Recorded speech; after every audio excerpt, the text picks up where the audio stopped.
Hello, and welcome to the Traveler's News Service for the Regina subsector. I'm your host, Chag Murdokow.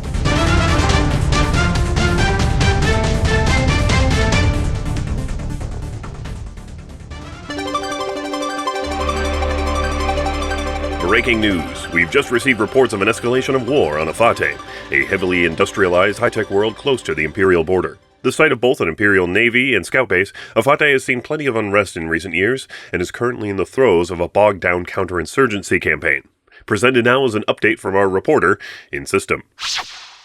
The small brush fire war that has sputtered on and off for several years on this frontier world has, within the last week, suddenly come alive. New ships are arriving in orbit daily, and down Franklin Starport, for many months nearly empty, is now choked with the steady flow of Marines and Army troopers disgorged from busy fleet shuttles. Yesterday, Colonel Eitan Raban, public relations officer for the newly formed 43rd Provisional Frontier Army, explained in a press conference the reason for the sudden build-up and the general plan of action. The relentless, protracted nature of this insurgency here in Efate has been a mounting drain on our manpower resources. Our indigenous forces are sapped. Morale is running thin.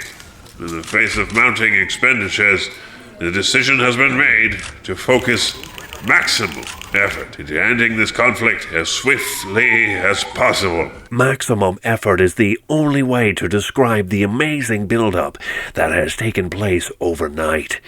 Already, official circulars list 11 brigade-sized Imperial formations deployed on planet, in addition to the 4 brigades that were here previously. Even now, large transports are offloading heavy vehicles of the well-equipped and hard-hitting 317th Air Mechanized Brigade, and rumor has it that the build-up is still not yet complete.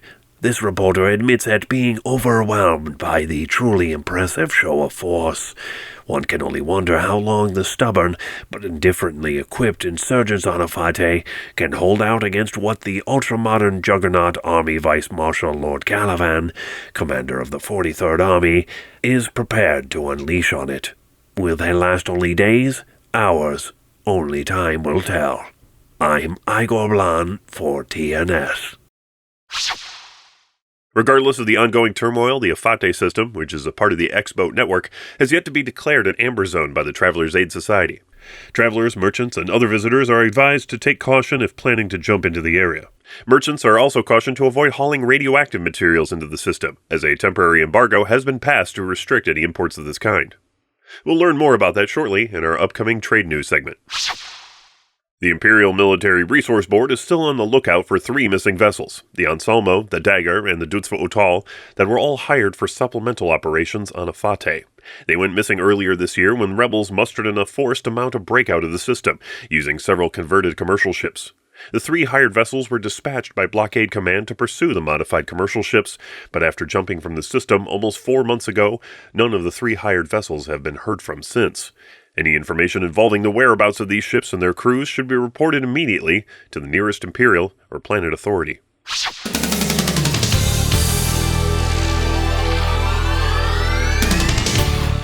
And now let's turn things over to Kilt for trade news. Hey, Kilt, how are you doing today? Hey, doing great, Jake, thanks. How about you? You tired at all? I saw you hitting the bench this morning at the gym. Well, I'm feeling pretty good. Got my reps in.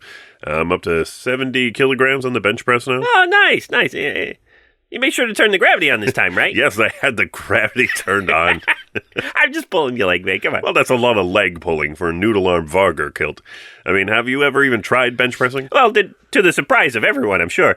No, I haven't. Well, if I'd have to guess, make an educated guess, by just looking at you, I'd say maybe you could push 20 kilograms or so. I don't know anything about lifting weights, man, so I don't know if that's good or bad. That's how heavy the bar is, without putting any weights on it. Oh, okay. Wow, I didn't know I was going to be personally attacked this morning when I came into work. I don't care how correct you are. You leave my noodle arms out of this. Well, speaking of personal attacks and the good and the bad, the war on Efate has certainly shifted some things in the markets. Raw industrials going into system have seen a spike in demand. Imports in both common and uncommon materials, ore, precious metals, as well as petrochemicals and woods have all increased by about 2 points compared to industrial market predictions. We're also seeing a similar bump in demand for consumable imports. Common consumables, spices, textiles, all have seen about a 1 point increase compared to average high population market predictions. What about medical supplies? I would have thought a war would increase demand for that. There's an increase of about 1 point for medical supplies as well. Efate is a high-tech classification, so their manufacturing process is probably keeping up with demand for that market. Yeah, that makes sense. What you really want to avoid is trading radioactive material right now. Like Chegg mentioned earlier in his segment, there's a temporary embargo in place on radioactive materials imported into the Efate system right now. There's going to be rigorous system control checkpoints in place when jumping in, and anyone hauling this material will most likely get turned away. Worse yet, you might just have your cargo confiscated on you if you need to do any refueling. No gas giants in the system means needing to stop on planet or at the spaceport for hydrogen. Can't imagine the governments there want plutonium or uranium falling into the wrong hands. Exactly. As for exports, well, you can imagine that there's not going to be a whole lot going on right now with all the fighting going on. Well, except for one. I'll get to that in a second, though. Across the board, every common good is looking at about a drop of 3 points on the current average purchasing scores, with some trade goods with the high-tech, high-pop, or the industrial classification instead being down about 2 points. And then you might as well forget about advanced manufacturing goods, weapons, vehicles, cybernetics, and robotics. There isn't an embargo on them or anything, but there might as well be, with these goods all pushing a staggering 8-point drop on purchasing predictions. Let me give you this for free, though. Luxury goods are as cheap as all get out on Efate right now. You go there, you load up on handbags, flashy gizmos, whatever you can get your paws on, and you get those puppies over to Norb's, Ferry, or if you're feeling lucky, take it next door to Alel, and bam, you got yourself a nice little return. I got some reports there that predict there's at least triple the tonnage of products on surplus, with demand there slowing down for it.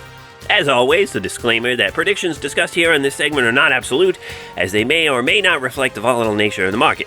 We encourage our viewers to make their own informed decisions based on the information gathered. Also, make sure to support your local brokers with their business wherever you go. Thank you, Kilt. As always, very important work you're doing for our viewers. No problem, Chegg. Stay safe out there, folks, and keep your boots clean. And that's the news for now. Stay tuned for updates and breaking reports in and around the Regina subsector. Until next time, I'm Chegg Murdochow for the Travelers News Service. Underwriting for this episode of the Travelers News Service is brought to you by TAS members like you.